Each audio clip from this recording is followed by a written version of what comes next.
So, Robert Koselleck been dominating the headlines this year, right?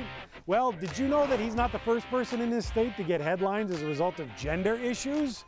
Now, see, this right here is Deborah Sampson, the official heroine of the Commonwealth, only she got that distinction as a result of becoming a man. How did that happen? Well, let's go back a couple hundred years plus. It's the Revolution. Deborah Sampson believes in independence. She's also handy with a gun. She wants to do her part.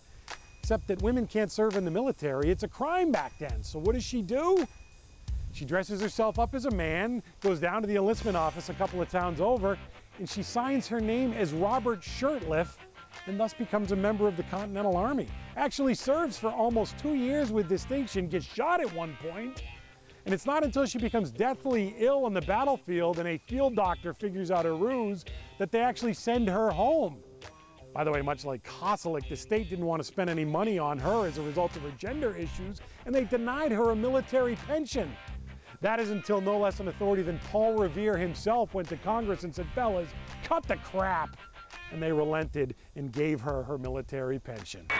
Unfortunately, we remember Robert Koselleck for his gender issues. Fortunately, we'll never forget Deborah Sampson for hers.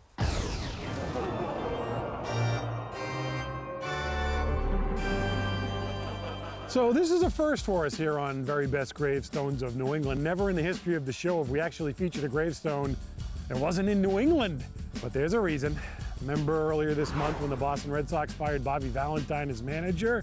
We were told at that time that Bobby V became only the second guy in the history of the team to be fired after just 1 season as manager. Who was the first? Well, you wonder why we're in Hughestown, Pennsylvania? The reason lies right here.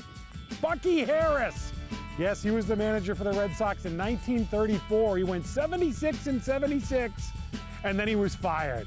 That's where the similarities between Bucky and Bobby end, however. Whereas Bobby V's managerial career is most likely over, Bucky's was just getting started. Went on to manage for another 20 years in the majors, won over 2,000 games, including 2 World Series titles, one of them with the dreaded New York Yankees, of course. And Bucky ended up in Cooperstown as a member of the Baseball Hall of Fame. I'm guessing Bobby won't be joining him there. However, he did join him in an even more exclusive club. There's now just 2 men who have ever been fired in the history of the Boston Red Sox after just 1 year as manager. Bobby V, meet Bucky Harris.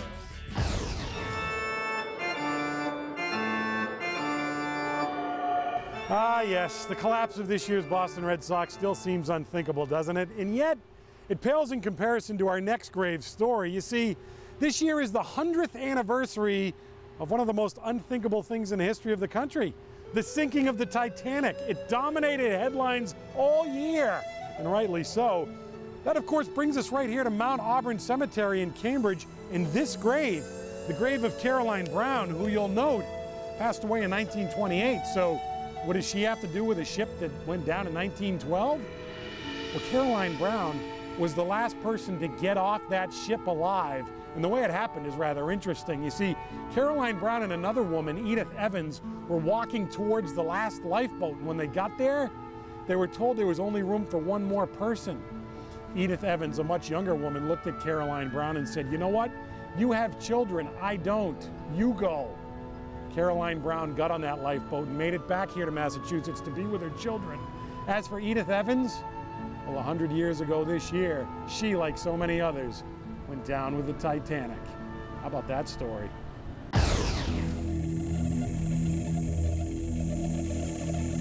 These next couple of graves also involve ships. Not only is this year the 100th anniversary of the Titanic, it's the 200th anniversary of the War of 1812. Remember when we welcomed the tall ships to the city this summer and threw a huge party? Well, 200 years ago when ships came to our shores, they weren't greeted with quite so open arms. Such was the case when the British ship Boxer came right here to Portland. It was immediately seized upon by the U.S. ship, the Enterprise, and a naval battle ensued. About an hour later, after much cannon fodder, the U.S. ship actually captured the British ship, but not before the captains of both ships perished in the battle. Left the people of Portland with a bit of a dilemma, what to do with the bodies of the captains. And after much deliberation, they decided they would bury both of them with full military honors and bury them side by side. Thus, here lies Captain Blythe, late captain of the British ship Boxer, And here lies Captain William Burroughs, the late captain of the U.S. ship the Enterprise, side by side for eternity in front of the harbor in which they both perished. It's kind of cool, isn't it?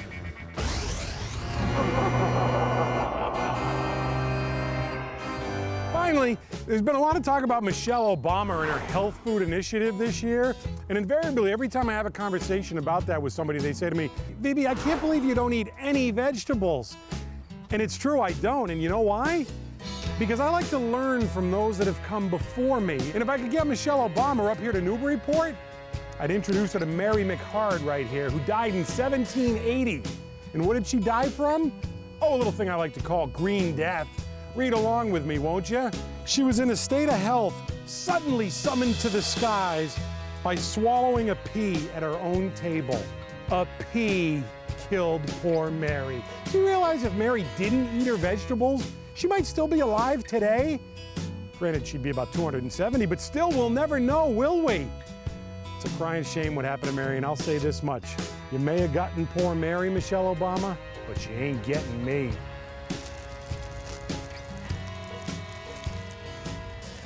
Mmm. Mmm. Mmm.